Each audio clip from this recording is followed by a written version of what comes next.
السلام عليكم. اهلا يا اخوي. راح المنيب. اللوكيشن. ايوه، اللوكيشن اللي انا بعته لك ده. ايوه. ماشي. توكلنا على الله. ايه ده؟ مش ده الطريق اللي بمشي منه كل مره؟ يا لهوي. بانه عايز يخطفني. طمعان فيا رغم اني معيش اي حاجه يطمع فيها. طب وبعدين؟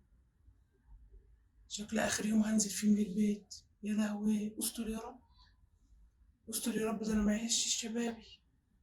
لما اكلم الواد ابني عشان يخاف يخطفني. الو. ايوه يا غباشي. ايوه يا حبيبي. اه انا في الاوبر. جايه في الطريق اهو. بقول لك ايه، حضر نفسك عشان رايحين نبارك لعمك. سياده اللواء العقيد اترقى. اه راح مباحث امن الدوله.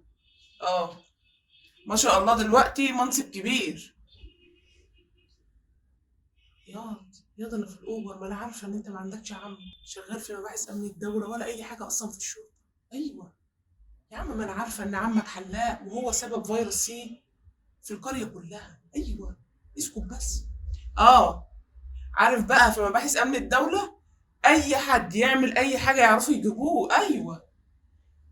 مستحيل حد هيفلت من العقوبه. كله بيتجاب. اه عمك موصيني لما انزل من الاوبر اكلمه.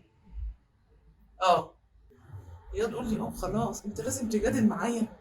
ما انا عارفه. ايوه. معيش اي حاجه يطمع فيها بس برضه احتياطي. انا حاسه ان هو ماشي طريق غريب. ايوه. طيب. خلاص ماشي ماشي يا غباشي. خلاص سياده اللواء. هنبقى بقى نروح نبارك له. خلاص ما تنساش. مع السلامه. سلام.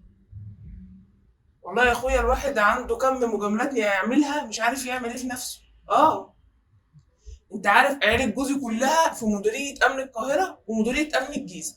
اه ما شاء الله. وانت مالك؟ في ايه يا اخويا؟ باخد ودي معاك في ايه؟ يعني الطريق نمشي على السكات كده عشان اريحك.